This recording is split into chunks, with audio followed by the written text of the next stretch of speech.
Hello, welcome back to a channel that probably has never updated because I'm always busy or teaching or tired. Yay! Okay, moving on. I'm going to tell you about my 31 of 52 books that I read this year. I'm probably not going to make the 52 mark, but I thought it'd be fun to just pop on here and be like, hey, this is what I read this year. I'm sure there's other stuff that I just never thought to even, clock on here, like short stories and things in English class. However, I have the yawns. I think I'm nervous. I yawn when I'm nervous. I teach English. So there are books that I have read along the way that I probably just haven't logged. But everything on here is 31 books that I chose to read. There was a reason that I picked them up other than the curriculum wanted them, or I thought they would be a good segue into some unit I'm doing. Number one thing that I started off with was My Hero Academia. I read 15 volumes. I think it was chapter 130 or 160 that I got to of the volumes. Or what do you even call that?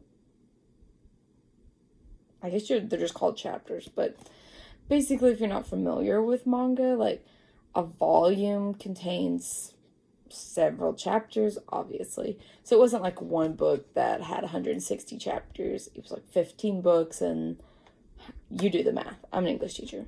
I can math. So they were alright. I liked it. I like kind of goofy animes, which of course it's a manga, but I started reading it because I heard there was an anime, and one of my friends had seen it, and so I was like, I'll read it. I think it'd be fun. We're kind of the only two that really enjoy that sort of thing in the friend group. So I was like, yes, I will suffer with you. So I read it. I would probably give it a 3.5. It was good. I liked the characters. They were goofy. The plot seemed pretty good. Like I said, I didn't go all out. I've not finished the series. I was trying to speed read it to see how far I could get. But yeah, this is my comfort water bottle, by the way. I'm just going to sit here and play with it while I talk to you and attempt to look at the right camera. So, 15 of the 31. I'm not going to joke you. I'm not going to lie. They were manga. I don't know if that counts. I feel like it counts, but some people are weird about it. So, next one that I read, also kind of a comic-y book, was Heartstopper. I read it before the Netflix came out. Not trying to flex. It showed up on a number one book of the year thing, or some list when I was looking for books to buy, and I just thought it looked cute, and I was like, okay, I'll read that, and I did. I loved it. I never continued it because I was like, that's enough for me. Once I heard there was a Netflix show coming out, I was like, don't want to get involved. Fandoms are hardcore, so I was happy with just the first volume, and I enjoyed it, and I really liked the story. It was good stuff. Paper Towns, I hated it. John Green did me dirty. He did Manic Pixie Girl dirty. I was disappointed, and I don't know what I was expecting, because it's not like John Green is my favorite author or anything. I don't know. I've never really, it's not like I've stanned his movies or anything, but when I read the synopsis or the summary or whatever, I was so into it. I was like, yes, this sounds so exciting. And then the end of it was, I don't guess it's a spoiler. I'm not going to say anything, but I just want you to know, I didn't like it. I disagree. I felt like I wasted a lot of pages. A lot of people liked it. A lot of people enjoyed the way they thought it was realistic. They liked the ending. They liked the character arcs. Not me. Boo. I think I gave it a 1. How do I make it show me? Let's see if I can get it to, show me my rating. I'm pretty sure I gave it, a savage review. Oh, okay. I gave it 2 stars. Here's my review, because I was pretty heated when I first read it. Okay. This was my first book of the year. This was January 3rd. So, first novel. The mangas came first. Okay, anyway. Here's my review. Boring, bland, disappointing. I've heard so many good things about this book from YouTubers and John Green stands. Just another manic pixie girl fever dream through a teen boy's eyes. Some of the jokes were funny, but the book couldn't decide between mystery and comedy, and then the ending was pretty lame. All things considered, 1 star. Even though I gave it to, I guess I felt bad later. I forced myself not to quit reading. Very boring. Lots of words and scenes that are just subpar. I felt like Margot's character was implied, strong, smart, and self-aware, and then it was completely ruined by the author. Unsatisfying. Emoji shrimp. So yeah, I was pretty heated about it. Unfortunately, I saw like Lala, Books and Lala gave it 4 out of 5.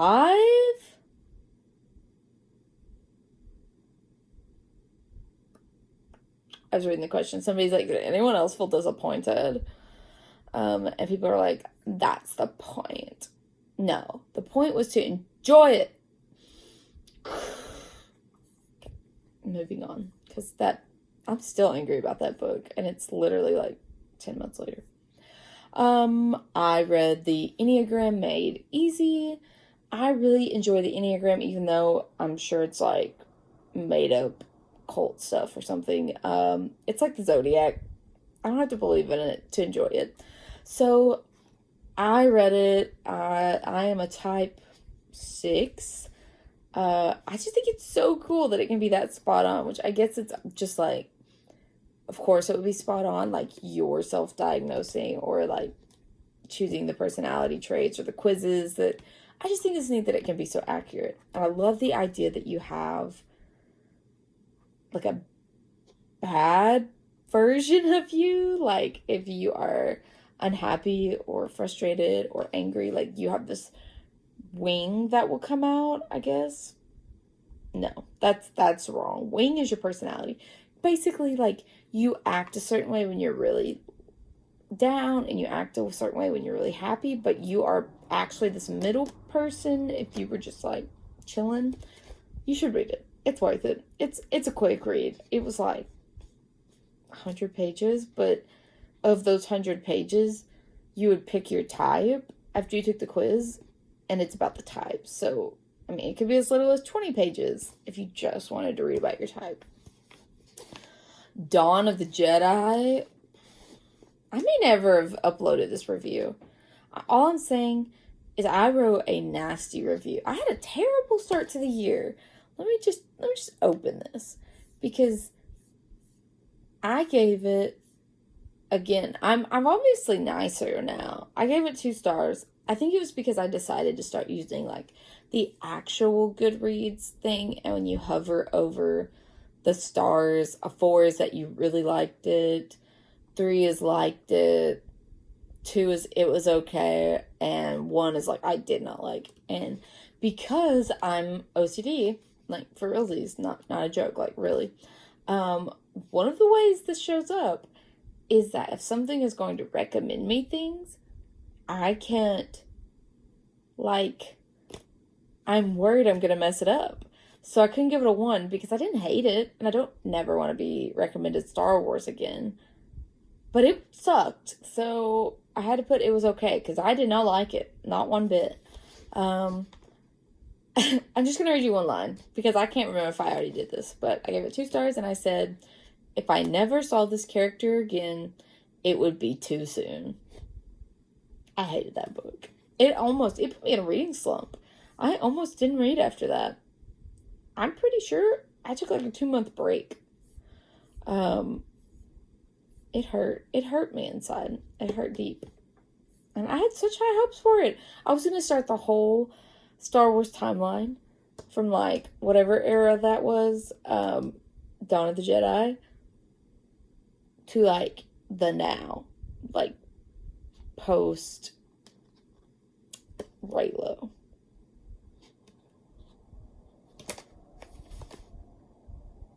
I never started again. That was the last book I read. I was like, I'm out. Okay. Then I read The Last Wish, which I want to complain about. Look at this. Can you see it? It's black. Okay? That's not the problem that it's black. The problem is that this book is hardcover. All the rest are paperback reds. Now, I spent this whole thing is just a rant review. I spent so long trying to find matching hardcovers because the first one I got, the hardcover, the beautiful black hardcover that I really enjoyed, obviously came out after the Netflix thing aired. It was a gift. It was a gift. And it started my love of The Witcher. However, I couldn't find the freaking hardbacks anywhere. I tried, and I was going to pay like an arm and a leg. So I ended up just buying these, and eventually I'm going to try to buy the Last Witch in a matching because I'm a freak like that. Like I said, I can't handle it. It really bothers me. So, I give The Last Wish 5 stars. I looked up some reviews, and people hate it. People are mean. People think that it's like a really anti-feminist book. I don't see that, and I feel like I'm a very strong-minded female. There's a lot of sexy, she's so sexy, she's got so many curves, she's voluptuous, I want to have sex with this person. There is a lot of that, but the women are not submissive, I guess would be the word. It's not like when I read Game of Thrones and I wanted to cut my own throat. This was yeah, he was into it, but so were they. And if they weren't, they were just back up. So I didn't get the anti-feminist vibes. I did get romance book for men vibes, but it didn't lessen my enjoyment of it. Just every once in a while I'd be like, we're really getting a lot of information about so-and-so's birthing hips, and I'm getting zero information about this monster or this guy's chest. If you're gonna tell me how womanly and comely the woman is, tell me how good looking the man is. But I really didn't see a problem with it. So 5 out of 5. So I did that one, and now I'm in sort of Destiny, and I'm 3/4 of the way through. I've actually just started an audiobook because I have no brain power lately. But I'm playing The Witcher 3, therefore I'm back into it. I want the lore. I want the lore of the game. So, I've already seen the Netflix series, but I was so surprised at how much the Netflix series is actually pulling from those two books, because I haven't watched season 2, because I did not want to watch season 2 and get spoiled on the book, because, I'm a purist, gotta read the books first. But now freaking Henry Cavill's not even gonna be in it, and I'm like, what's the point? What's the point of even watching the Netflix show? I'm gonna finish what I consider The Witcher, which is gonna be the Henry Cavill universe of The Witcher, when I finish the books. And then I probably won't watch after that. Let me know if it's any good. Maybe I will if everyone's like, it's so good, he's perfect. But I feel weird about it. So, yeah. But 5 out of 5 on that. And I'm currently reading Sword of Destiny. The Magic Fish was really, really good. It was such a good, it was a graphic novel. It was so beautiful. The story was so beautiful. It's definitely on the myth of 3 impossible things that this person has to do. And it deals with a lot of, homophobia and, relationships and families, and it had these undertones of immigrants and what they deal with and how difficult it can be for families, and I cried. So yeah, it was rough. It was rough on my heart, but it was such a good one. I really want to get it for my school library as well. Andy Weir, Hail Mary. I don't know if I've ever done a review on this. Stellar. A+. Would erase my memory and read again. I cannot recommend it enough. Everyone knows, if you've read the book, my favorite character, you know who it is. It was amazing. 5 out of 5. this really set me off on my Andy Weir journey. Now, I had read The Martian, or listened to the audiobook before I ever read Hail Mary. So technically that really set me on my journey. But this was so different compared to The Martian. The Martian had everything I wanted in like a sci-fi realism sort of thing. But Hail Mary had such an interstellar vibe. And I don't know, they're both incredible. Eventually I'm gonna read Artemis because I feel like I can't read those two and then not read Artemis. But I got kind of confused because I guess there's another Artemis, and I thought all the reviews were talking about Andy Weir's Artemis, but they were not. They were talking about this other guy who apparently is a director. I don't know. So maybe one day soon. Okay. Next one, Sorcery of Thorns. I read it on ebook and I liked it so much that I went and bought the paperback so that I could annotate it, because I know people are like haters, which I'm like, that blows my mind. Like, a lot of people give it really low reviews, which overall it has a 4 point. I gave it 5. I loved it. I loved the butler. I want a whole book about him. Like, I also really love their, is it even enemies to lovers? Is it even I don't even know. It's like, it's a slow burning romance. It gave me such Prime Prejudice vibes, because it started out as like, almost like a misunderstanding and like a difference of like where they had grown up and what they understood to be like the way of life. And I don't know, I don't want to spoil anything, because I would absolutely have given anything for this to be, I don't know, expanded upon, which I think she's now said that she is going to expand upon it. But I want my main man, my butler, I want a story on that, because that was just the coolest part. I really enjoyed the lore that they built in the standalone. I thought that was incredible. I am so impressed at what she was able to build out of so few pages. I mean, it is a lot of pages. It's like, I don't know if I can get it down without, I mean, it's a lot if you don't read a lot. But it's 456 pages. Now, I know some people are going to be like, what? But if you are a reader and you read fantasy, you know that's child's play.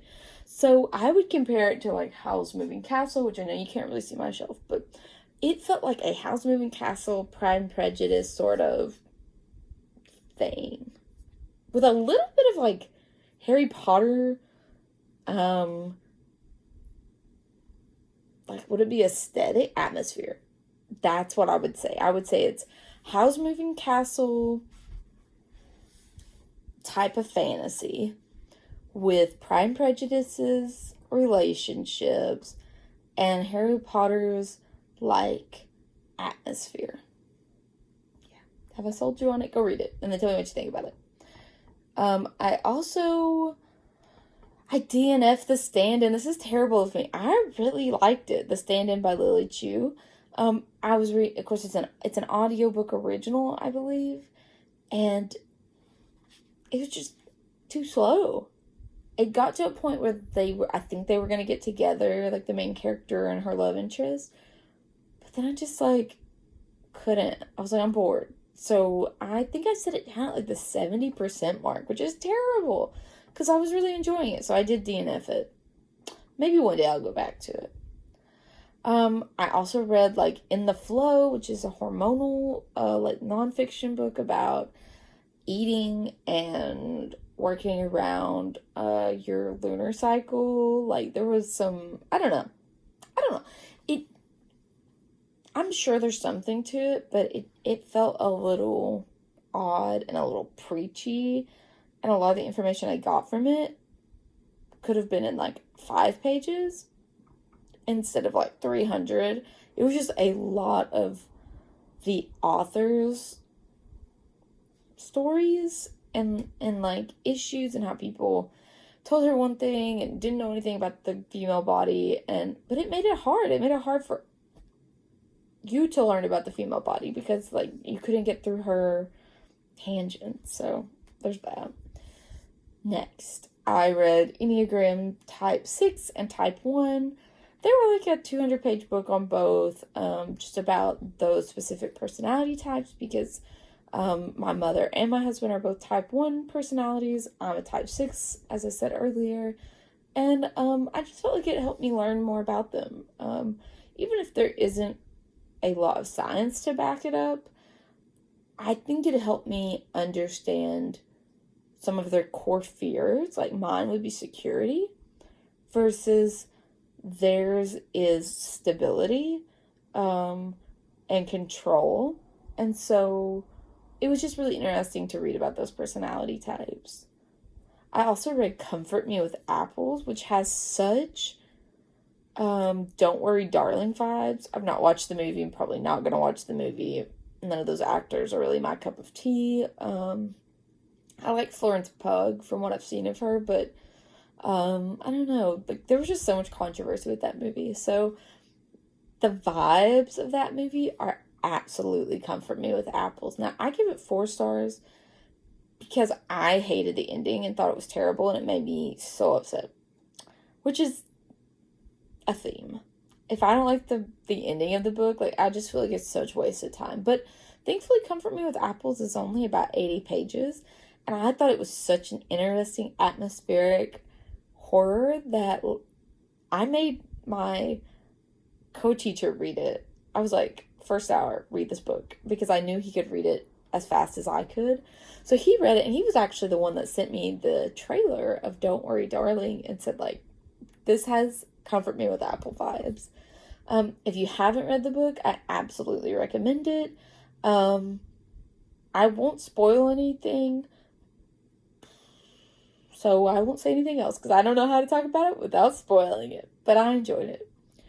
The Catcher in the Rye, I read because the co-teacher I just mentioned, that's their favorite book, and it was a really interesting read. I wish I had read it when I was younger, because right now, reading it has more of a, I don't know, I guess because I'm a teacher now, when I was reading it, I just felt like I was reading, like, from the perspective of one of my kids that I teach, and just, like, that immaturity and that struggle and that mental depression and, like, I want to call it, like, being lost. Like, it is absolutely a great example of years, like, 17 to 22, where you are lost and horrible things happen and you aren't in your family's home anymore and you are so detached and you feel so overwhelmed and there's just so much. And, like, I went through a similar thing. I mean, it's basically a book about trauma and what that trauma can do to you and how you function and how you feel and act towards the world and people you love. And it was good. I think I'm too harsh on it. I did not like the writing style, I think, was the problem. It was very long, very wordy. Again, the writing style is supposed to feel like a child's talking to you. But that just was like, well, I teach. I hear kids all the time. So to me, that was not the escape that I often look for in books. But I can absolutely see why it's such a good book. I think I rated it 3 stars. I rated it that I liked it.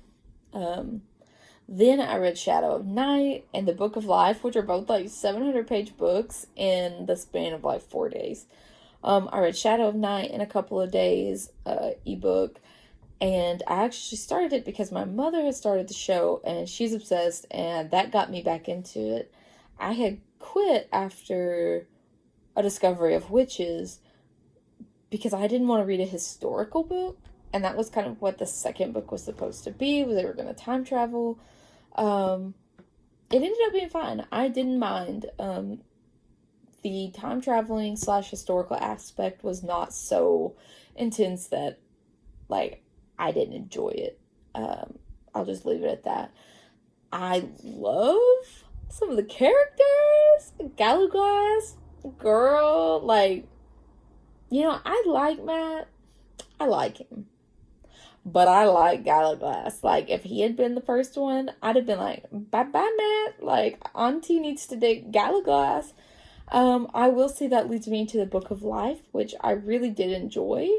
But the ending was absolutely disappointing and made me mad. And if you know Gallaglass, and you know his secret that we find out, I'm not even gonna spoil it, but if you know, you know. And the fact that he never found that for himself, I want to fight the author. I'm like, let's throw hands because you did us dirty. There was a character in that last book who was a big character, did a lot for us, and you're telling me that Auntie did not say, I ship them and get them together? Are you kidding me? I should have written a review on that alone. Okay. Anyway, moving on. That was it. That's the last book I read. I am technically reading The Outsiders along with my kids, but I've read it like 3 times now, so I'm not going to talk about it. Good book. Always enjoy it. Always get a kick out of it. The kids always love it. They're really enjoying it right now. I am intending on going shopping this Friday and buying some new books. Currently, my physical TBR is the Atlas 6. I got Chaos Walking because it looked like a really neat movie that's coming out. And so I was like, oh, there's a book. So then I got Chaos Walking. I got Neverwhere. I got Good Omens. I got Dr. Sleep, which I want to read it because it's got Hottie McToddy, plays in Star Wars, Ian McGregor in it. Couldn't pull that out.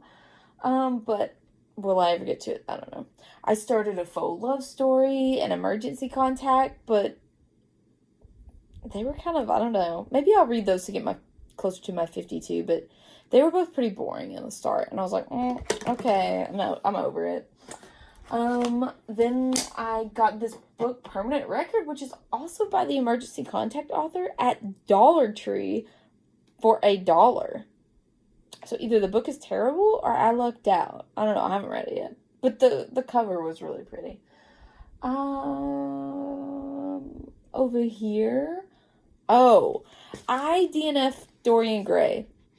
I don't like that book. I don't know why everybody likes it. I feel let down.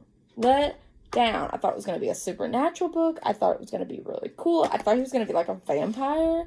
I think the League of Gentlemen book or movie, The League of Extraordinary Gentlemen, where Dorian Gray is like this really cool whatever. And yeah,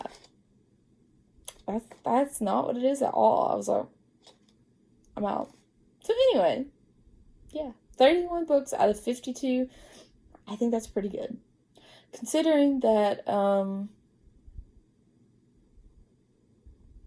a teacher and I'm tired and I really have a lot of hours to put in video games too, I think I did pretty good. If you have any recommendations based on the ones that I enjoyed, which would be things like Sorcerer of Thorns, the Book of Life type dynamics. I liked Pride and Prejudice, but I'm not a huge historical fan. Howl's Moving Castle. Yeah. If you have any of those that you think I might like, send them my way. Bye!